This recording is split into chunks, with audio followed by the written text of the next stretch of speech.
Business Insider. Larry Page once called Elon Musk a speciesist. Tesla CEO Elon Musk and Google co-founder Larry Page disagree so severely about the dangers of AI, it apparently ended their friendship. At Musk's 44th birthday celebration in 2015, Page accused Musk of being a speciesist who preferred humans over future digital life forms. Musk said to Page at the time, "Well, yes, I am pro-human. I fucking like humanity, dude." A month later, Business Insider returned to the same question from a different angle. Effective accelerationists don't care if humans are replaced by AI. A jargon-filled website spreading the gospel of effective accelerationism describes techno-capitalistic progress as inevitable, lauding EA proponents as builders who are making the future happen. Rather than fear, we have faith in the adaptation process and wish to accelerate this to asymptotic limit, the techno-capital singularity. The site reads, "We have no affinity for biological humans or even the human mind structure."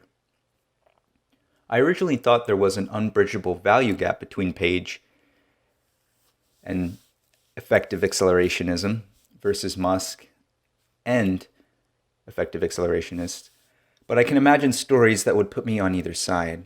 For example, the optimistic story.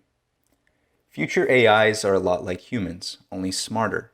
Maybe they resemble Asimov's robots or R2-D2 from Star Wars.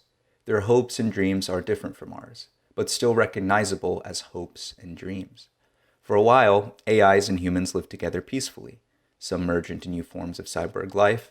Finally, the AIs and cyborgs set off to colonize the galaxy, while dumb, fragile humans mostly don't. Either the humans stick around on Earth, or they die out.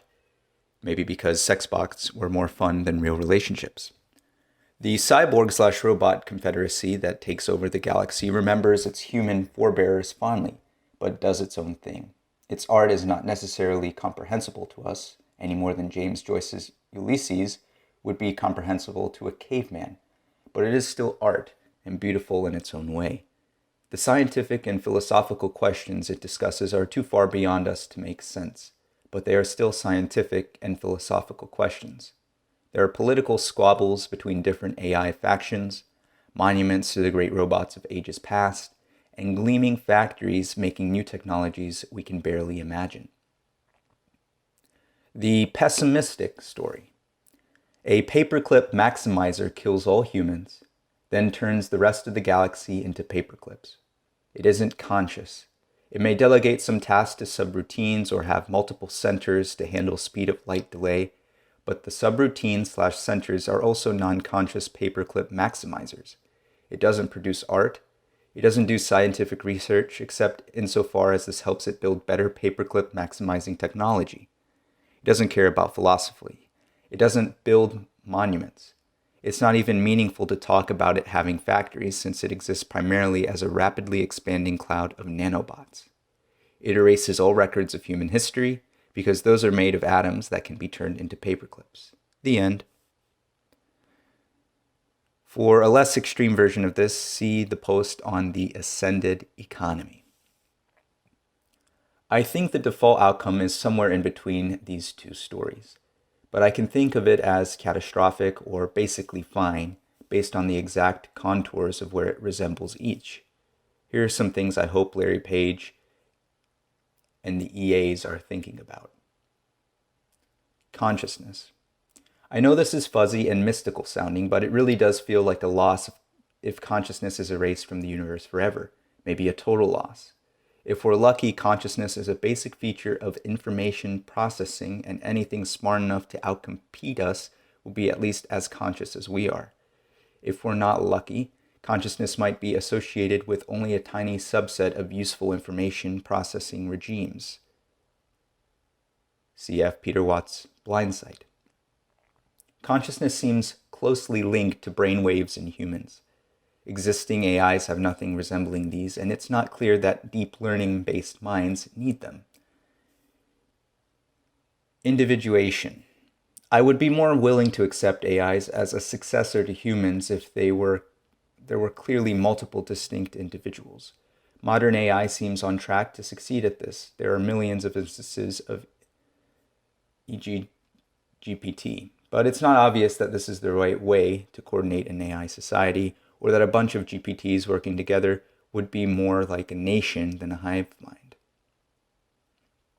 Art, science, philosophy, and curiosity. Some of these things are emergent from any goal.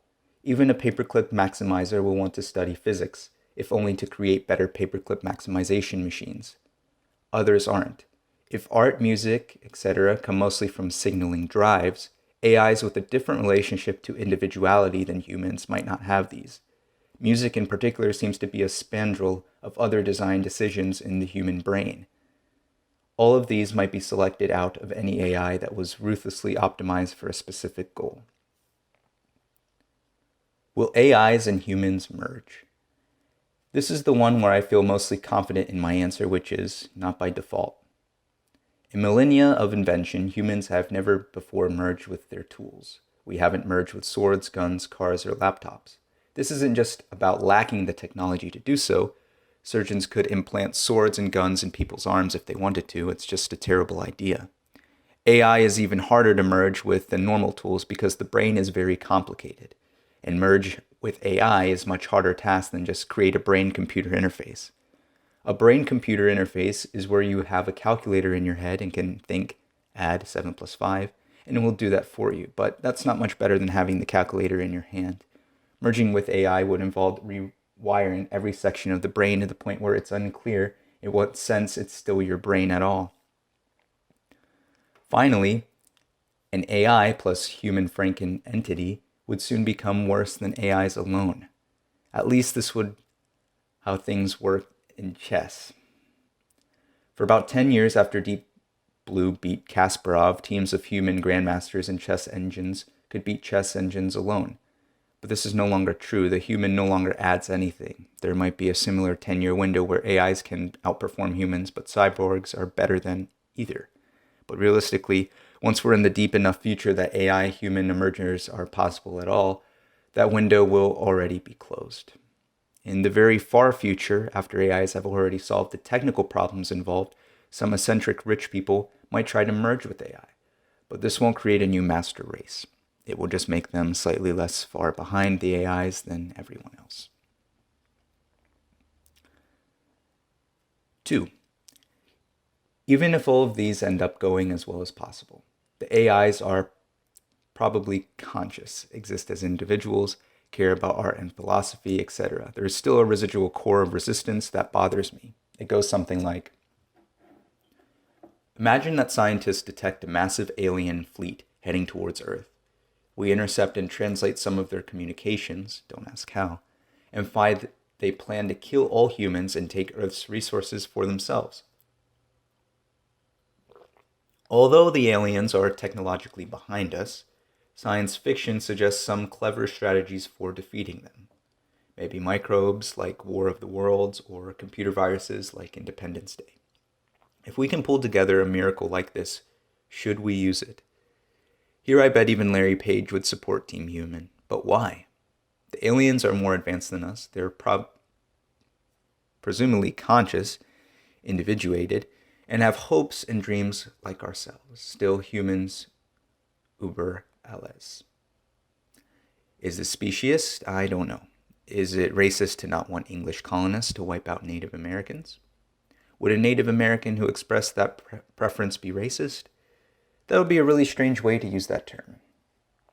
I think right trumps concern like these, not fuzzy human rights, but the basic rights of life, liberty, and property. If the aliens want to kill humanity, then they're not as superior to us as they think, and we should want to stop them. Likewise, I would be most willing to accept being replaced by AI if it didn't want to replace us by force. 3. Maybe the future should be human, and maybe it shouldn't. But the kind of AIs that I'd be comfortable ceding the future to won't appear by default. And the kind of work it takes to make a successor species we can be proud of is the same kind of work it takes to trust that successor species to make decisions about the final fate of humanity. We should do that work instead of blithely assuming that we'll get a kind of AI we like.